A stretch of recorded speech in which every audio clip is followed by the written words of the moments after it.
Traditionally, in neighborhoods where gang violence is a way of life, young women have stayed out of the fighting. No more. In the past year or two, police from New York to Los Angeles have had to confront the emergence of female gangs and an equally deadly kind of female violence. As a child, I was raised to respect women.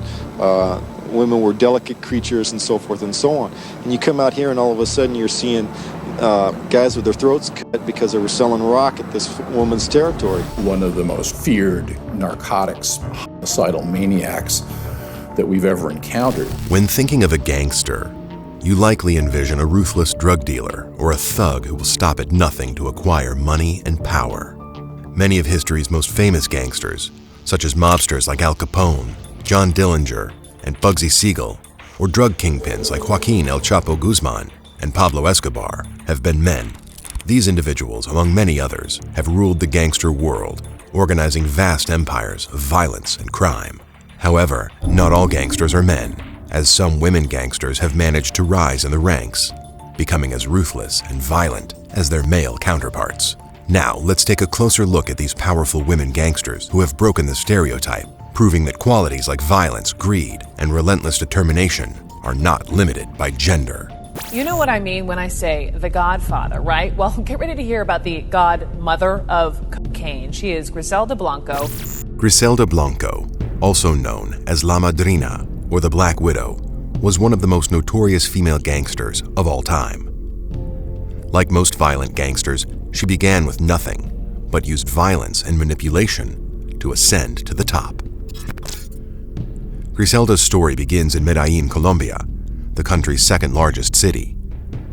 She was extremely poor, starting out in one of the many slums of Medellin, surrounded by gangsters, prostitutes, criminals, killers, and other shady characters. She lived in a neighborhood that was so uniquely criminal that it had been designated a tolerance zone, which is to say a red light district, by the city. Things that were illegal elsewhere were legal in that little neighborhood. She told me that she remembered being so poor, she didn't have no shoes or sandals. As a young child, Griselda began as a pickpocket, stealing whatever she could. Her crimes quickly escalated. By the age of 11, she kidnapped a local boy from a wealthy neighborhood and held him for ransom. When his parents refused to pay her, she fired at the boy, and he died. She displayed no remorse for her crime. Shortly after, at the age of 13, Griselda would become more deeply involved in criminal activities when she fell in love with a boy from her neighborhood. The neighborhood was divided between these two local street gangs, and she started to date a kid from the other part of the neighborhood, Pestañitas. Pestañita ran bootlegging, he ran a couple prostitutes, he sold some weed, and he met this little girl. She was 14 when she fell in love with him. Pestañitas, also known as Carlos Trujillo, was a bad influence who encouraged Griselda to venture further into the world of crime. They got married, and he introduced her to marijuana. They've been drug dealing together, right? They had 3 sons together, all born before Griselda turned 21. She promised herself that her sons would have a better life than she had. And my mother said to herself, the day I have children, I'm gonna make sure they live in the lap of luxury. So using fake passports, she illegally moved her family to Queens, New York in 1964. She and Carlos were highly successful drug dealers, making a substantial income selling weed to New Yorkers. However, Griselda was ambitious, always seeking new opportunities to become even wealthier and more powerful. When they start making serious money, my mother goes back to Colombia and she meets a gentleman who was a club owner, and the gentleman tells him, you might want to think about this drug called cocaine. Griselda was one of the first drug dealers to introduce cocaine into the United States from Colombia. The drug was relatively new to the United States, so Griselda had to be a pioneer of sorts, carefully organizing the drug's importation and distribution, setting the course for the future of cocaine in the United States. Griselda entrepreneured the cocaine industry as we know it, from the jungle to the street corner to the nightclub to the household. My mother did that. By the late 1960s, Griselda had a thriving drug business in Queens, New York. Around this time, her first husband, Carlos Trujillo, died under suspicious circumstances. However, the Black Widow didn't mourn for long. She quickly remarried her second husband, Alberto Bravo. He would play a crucial role in helping her cocaine business expand. They used his clothing company as a front to smuggle drugs, enabling them to become the primary cocaine supplier in New York. Griselda would soon earn the moniker the godmother of cocaine, as the drug's popularity skyrocketed, making Griselda wealthier than she could have ever imagined. This is Jackson Heights in the borough of Queens. It's one of the places where cocaine comes home to the United States. Cocaine paraphernalia is selling well right on Madison Avenue. Who is buying this? Everyone. From the secretary, lawyers, businessmen, old and young. We have customers in the entertainment business, but most of them are executives. However, Griselda's fortune would soon run out. One of her drug mules, Carmen Capone, was arrested. To reduce her sentence, she ratted out 30 drug dealers in Queens, including the ruler of them all, Griselda Blanco. Griselda learned that law enforcement agents were on her trail and quickly fled to Colombia. Eventually, she would return to the United States, settling in Miami in the late 1970s. Despite Griselda's close call in Queens, she wasn't scared, so she became even more violent. Late 70s in Miami, that she really begins to emerge as this female Al Capone. She expanded her drug empire, becoming a ruthless killer to maintain control over her organization. By the 1980s, she became a major player in the Miami drug wars. During her reign of terror, she made numerous enemies throughout the United States and Colombia.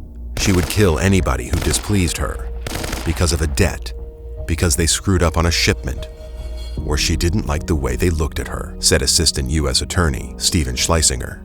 One of her most infamous hits was a shootout that took place at Dadeland Mall in Miami, later called the Dadeland Mall Massacre.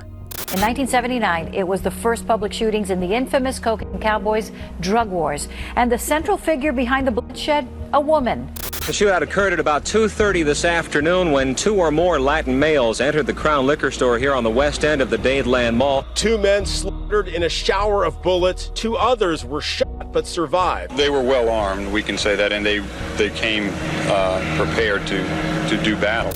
The Dadeland Mall incident marked only the start of Griselda's reign of terror. It is estimated that she was involved in at least 40 murders, although some sources suggest she ordered as many as 200 hits. In her ruthless pursuit of power, she transformed Miami into a gruesome battleground where her deadly influence reached far and wide, sparing no one from her lethal web. The first 7 months of 1979 have been called the bloodiest in South Florida's history. Griselda lived a luxurious life in Miami with expensive homes, cars, and lavish parties. Griselda's reign of terror would finally come to an end when, in 1985, she was arrested at the age of 42 for narcotics trafficking and sentenced to 20 years in prison. However, her drug empire continued to thrive even while she was locked behind bars. In 2004, Griselda was released from prison and sent back to Colombia. Her violence would finally catch up to her when she was gunned down in the streets of Medellin. As of yesterday, she is dead, gunned down by a motorcycle-riding assassin as she stepped out of a butcher shop in Medellin, Colombia. Although Griselda died, her legacy would live on, as new drug dealers like Pablo Escobar would take her place, using the system she had established to continue smuggling drugs into the United States. When you think of gangsters, Anna Chapman doesn't fit the typical image. Anna was a pretty Russian woman with red hair and a friendly smile. In 2009, when she moved to Manhattan, she told her new friends that she worked as a real estate agent. But Anna had a big secret. During that time, the FBI was looking into a group of Russian spies in the United States, and Anna was their main focus. They called these spies illegals because they pretended to be regular people in the US without any official support from the Russian government. What was their mission? They were supposed to fit into American life, make friends with business people, experts, and government workers, and gather information about things like US defense and money. Anna Chapman was beautiful and adapted well to New York City. She quickly started dating Bill Staniford, a former Marine and CEO of Property Shark. He took her on fancy trips and let her stay at his nice apartment on the Upper East Side. Anna explored the city, making new friends along the way. But underneath this regular-seeming life, Anna was involved in much more secret stuff. FBI agents caught her sending hidden messages to a Russian UN official. She would go to everyday places like Starbucks or Barnes & Noble and set up a connection between her computer and the UN official who was stationed in a nearby van. This confirmed that Anna was indeed a sleeper agent. So what did the FBI decide to do? In June 2010, an undercover agent pretending to be a Russian spy contacted Anna and arranged to meet her at a coffee shop downtown. During their meeting, the undercover agent recorded their talk and asked Anna to take a fake US passport and give it to another sleeper agent. The undercover agent asked Anna, "Are you ready for this step?" Anna replied eagerly, "Of course," showing she was excited to do secret work for the Russian government. Right after the meeting, Anna threw away her phone and got a new one with a fake name. She called her father, who worked for the Russian Ministry of Foreign Affairs, and asked him what to do with the passport. The next day, Anna went to law enforcement in Lower Manhattan to give the passport to the authorities. FBI agents quickly came to the station and arrested Anna and all the other sleeper agents they had been watching. It turned out that Anna was likely spying on her boyfriend, Bill Staniford, who had an important job in the Marines. He also had a cousin in the New York City Council who was running for mayor. "Obviously, I was a target. My best guess is they thought I was going CIA," Bill said about his relationship with Anna. Soon after Anna's arrest, she was sent back to Russia with 9 other spies in a prisoner exchange. The price of getting caught as a spy can usually be jail time or much worse, but the glamorous Russian party girl who was captured here in New York is proving it can be a good career move. While getting caught as a spy often means jail time or worse, for Anna, it had an unexpected, positive twist. Her career has soared since her return to Russia. A flame-haired femme fatale, an undercover party girl. Chapman was, well, the best-looking of the Russian spies sent home in disgrace. In Russia, she has taken on various roles, such as leading a government youth council, appearing as a model in Russian fashion shows, and hosting a TV program. According to Anna, fame was never part of her plan and took her by surprise. I never saw myself as a TV star. Most people, they dream of being a TV star, like they dream of fame. It never happened to me. I never even thought of that. Regardless, Anna is now more successful than ever. Even in the US, she has had numerous opportunities.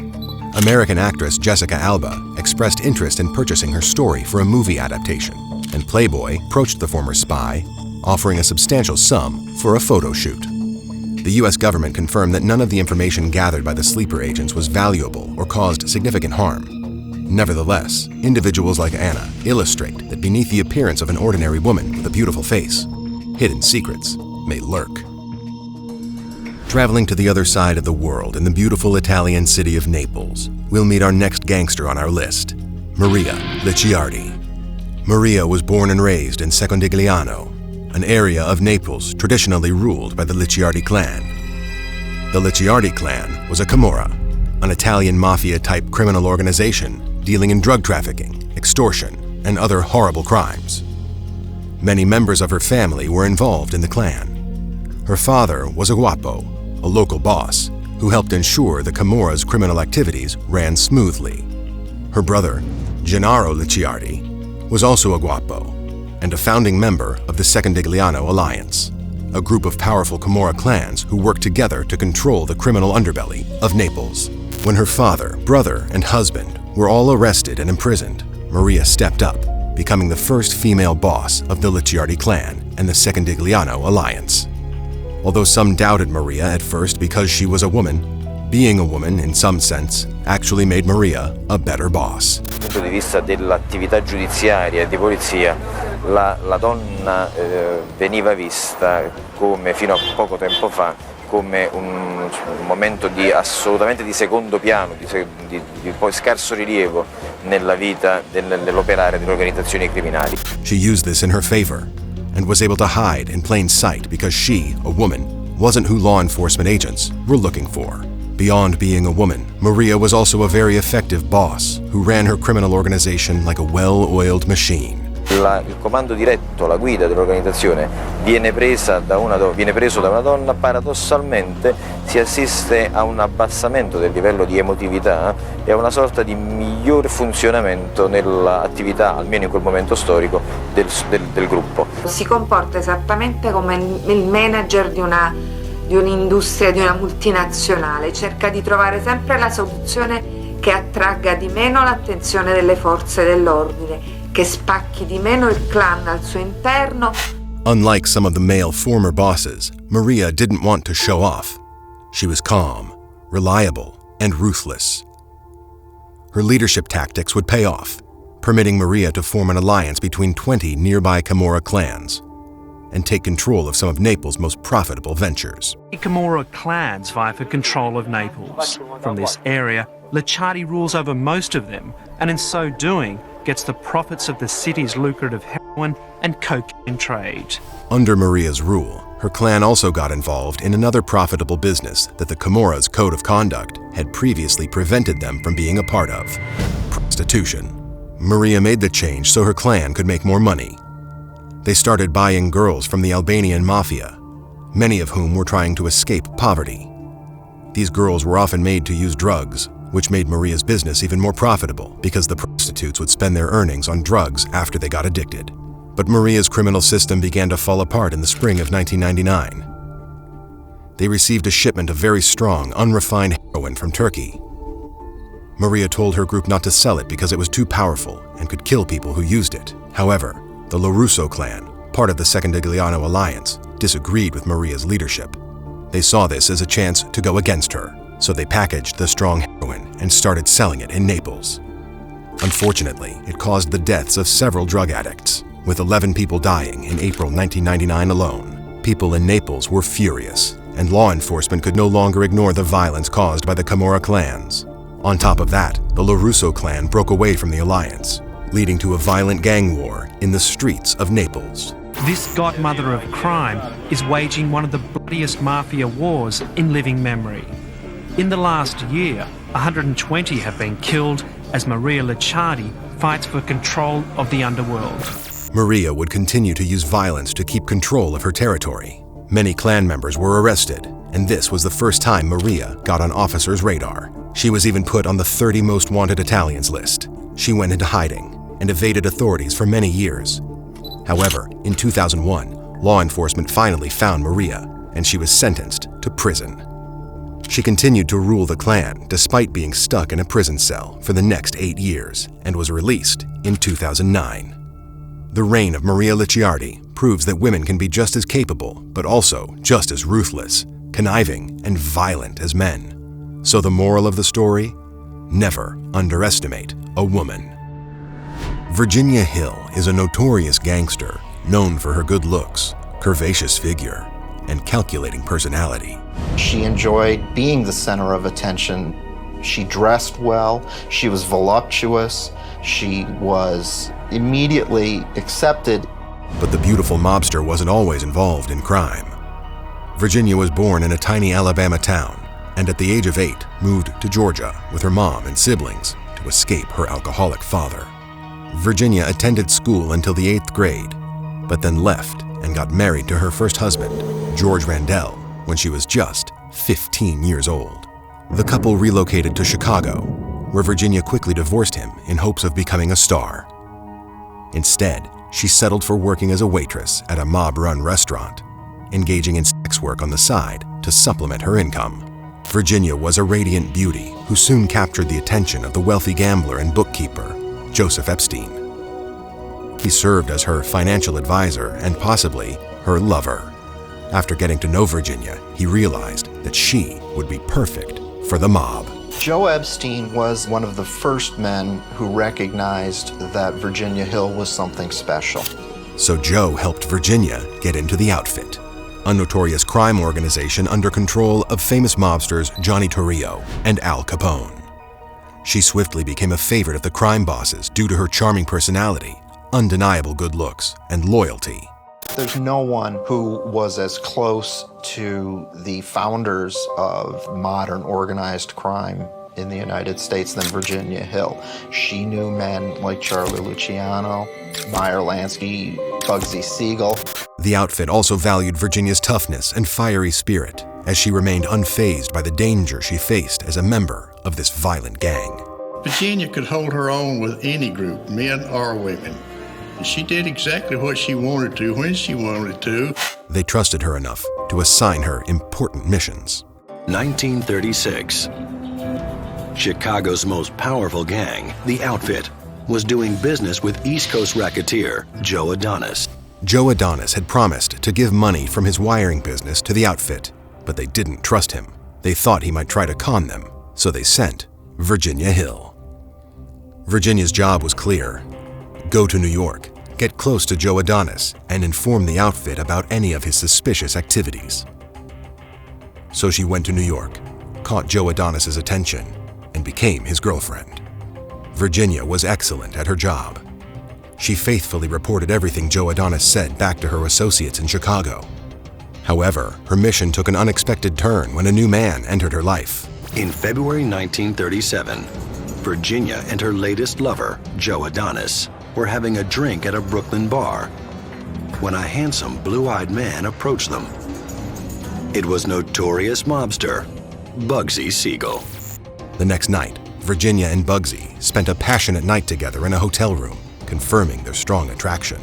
They kept meeting up until later that year when Bugsy was sent to Los Angeles to help with the gang's gambling, racetrack, and bookmaking operations on the West Coast. Virginia eventually moved to Hollywood, where she and Bugsy continued their affair, becoming extremely close. In 1945, Bugsy, who always hungered for more power and wealth, got involved in the Las Vegas gambling scene.